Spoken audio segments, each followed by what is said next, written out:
Hi friends, இன்னைக்கு இந்த waste பாக்ஸையும் பாட்டிலையும் எப்படி சூப்பராக ரீயூஸ் பண்ணுறதுன்னு பார்க்கலாம். ஃபஸ்ட் டைம் வீடியோ பார்க்குறீங்கன்னா சப்ஸ்கிரைப் பண்ணிவிட்டு பக்கத்தில் இருக்க பெல் பட்டனையும் ப்ரெஸ் பண்ணிக்கோங்க. இப்போ இது மாதிரி பாக்ஸ் எடுத்திருக்கேன், இது மாதிரி பாட்டிலும் எடுத்திருக்கேன். இப்போ இந்த பாக்ஸோட மூடியை நடுவில் இது மாதிரி ரவுண்டாக மார்க் பண்ணிக்கணும். இந்த பாட்டிலை இப்படி வச்சு மார்க் பண்ணணும். இப்போ இந்த பாட்டில் மேலே இது மாதிரி நான் மார்க் பண்ணிக்கிறேன்.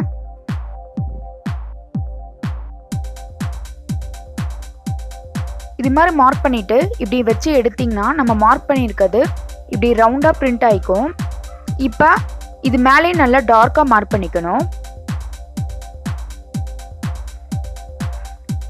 இது மாதிரி நடுவில் நல்லா சர்க்கிளாக டார்க்காக மார்க் பண்ணிக்கோங்க. இப்போ இதை மார்க் பண்ணிவிட்டு ரவுண்டாக கட் பண்ணிக்கணும்.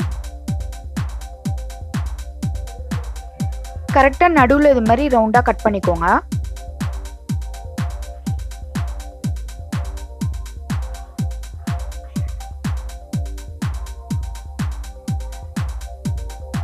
ரவுண்டாக கட் பண்ணியாச்சு. இப்போ இந்த பிளேட்டில் நான் 6 பாக்ஸ் இது மாதிரி நான் மார்க் பண்ணி வச்சுருக்கேன். 5லேருந்து 7 பாக்ஸ் நீங்கள் மார்க் பண்ணிக்கலாம். கரெக்டாக ஈக்குவலாக மார்க் பண்ணுங்கள், ஈக்குவல் மெஷர்மெண்ட்டோட மார்க் பண்ணிக்கோங்க. இப்போ இந்த பாக்ஸ் எல்லாம் கட் பண்ணிக்கலாம். இந்த பாக்ஸ்லாம் மார்க் பண்ணும்போது கரெக்டாக ஈக்குவலாக கேப் விட்டு ஈக்குவலாக மார்க் பண்ணிக்கோங்க.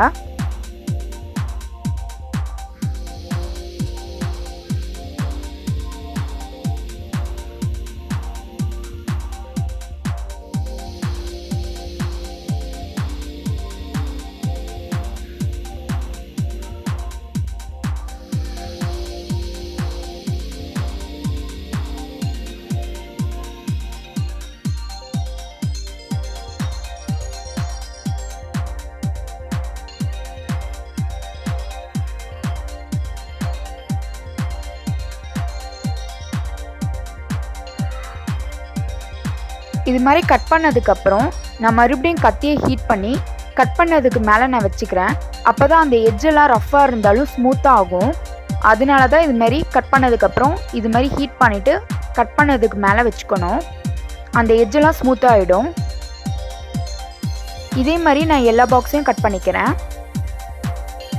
நீங்கள் மார்க் பண்ணிவிட்டு கட் பண்ணும்போது ஈஸியாக வரும், கரெக்டாகவும் வரும். அதனால தான் மார்க் பண்ணிவிட்டு கட் பண்ணுறது.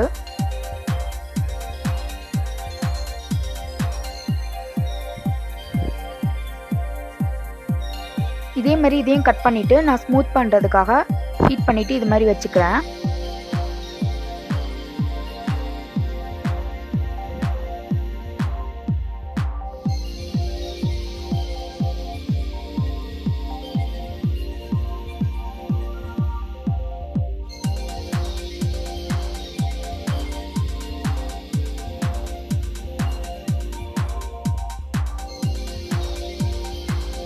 இப்போ எல்லா பாக்ஸையும் நான் கட் பண்ணிட்டேன்.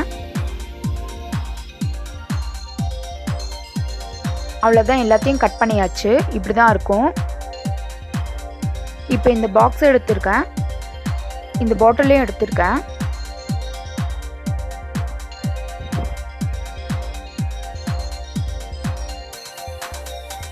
இப்போது இந்த கலர் பேப்பர்ஸை இந்த பாக்ஸோடு வச்சு ஒட்டிக்கிறேன். இந்த ஸ்டிக்கரை மறைக்கிறதுக்காக தான் நான் கலர் பேப்பர் வச்சு ஒட்டியிருக்கேன். க்ளூ அப்ளை பண்ணிவிட்டு நான் கலர் பேப்பர் வச்சு ஒட்டிக்கிறேன். உங்கள்கிட்ட பெயிண்ட் இருந்துச்சுன்னா நீங்கள் பெயிண்ட் பண்ணிக்கலாம். அது இன்னும் பார்க்க நல்ல லுக்காக இருக்கும். கடையில் வாங்கின ஸ்டாண்டு மாதிரியே இருக்கும். பெயிண்ட் இருந்துச்சுன்னா ஒரே கலர் பெயிண்ட் ஃபுல் ஸ்டாண்டுக்கும் நீங்கள் பெயிண்ட் பண்ணிக்கலாம். அது பார்க்க நல்ல லுக்காக இருக்கும். இல்லைன்னா இது மாதிரி கலர் பேப்பர்ஸ் கூட நீங்கள் வச்சு ஒட்டிக்கலாம்.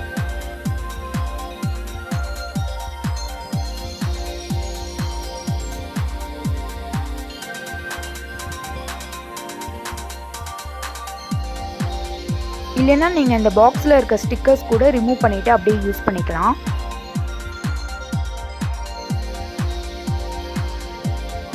கலர் பேப்பர்ஸ் நான் ஒட்டிட்டேன். இப்போ இந்த எக்ஸ்ட்ரா இருக்க பேப்பர்ஸ்லாம் கட் பண்ணிக்கிறேன். அவ்வளோதான், ஒட்டியாச்சு. இப்போ இந்த பிளேட்டை இந்த பாட்டிலோட வச்சு ஒட்டணும். இப்போ இந்த பாட்டிலில் இங்கே நான் க்ளூ அப்ளை பண்ணிக்கிறேன். இது மாதிரி ரவுண்டாக பண்ணிக்கோங்க. க்ளூ அப்ளை பண்ணிவிட்டு இந்த பிளேட்டை இப்படி வச்சு ஒட்டிக்கணும். க்ளூ அப்ளை பண்ணியிருக்கனால நல்லா டைட்டாக ஒட்டிக்கும், கீழே வராது. இது மாதிரி நல்லா டைட்டாக ஒட்டிக்கோங்க.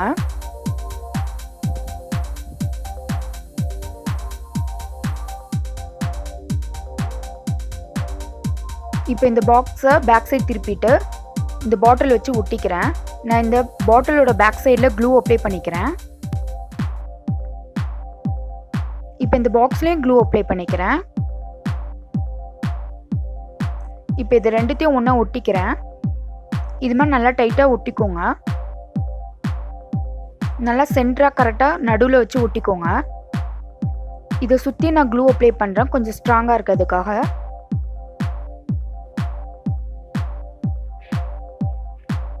அவ்வளோதான், ஒட்டியாச்சு. ஸ்டாண்டு ரெடி ஆயிடுச்சு. இது ஒரே கலரில் ஃபுல்லும் பெயிண்ட் பண்ணிங்கன்னா இன்னும் பார்க்க லுக்காக இருக்கும். இப்போ இதை ஸ்பூன் ஹோல்டராக யூஸ் பண்ணிக்கலாம். இது ஆன்லைனில் பார்த்தீங்கன்னா 300லேருந்து 600 வரைக்கும் சேல்ஸ் பண்ணுவாங்க. இதை நம்ம வீட்டிலே வேஸ்ட்டு பொருளை வச்சு ஈஸியாக பண்ணிடலாம். ட்ரை பண்ணி பாருங்கள், ஈஸியாக தான் இருக்கும். இது மாதிரி நம்ம ஸ்பூன்ஸ் போட்டு வச்சுக்கிட்டோம்னா பார்க்க லுக்காக இருக்கும்.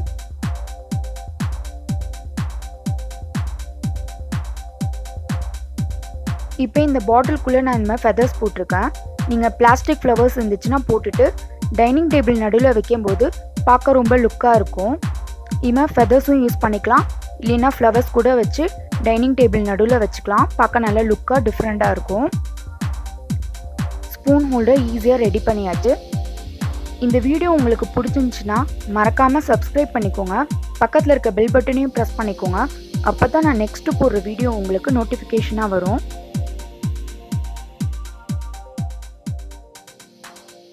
Thanks for watching.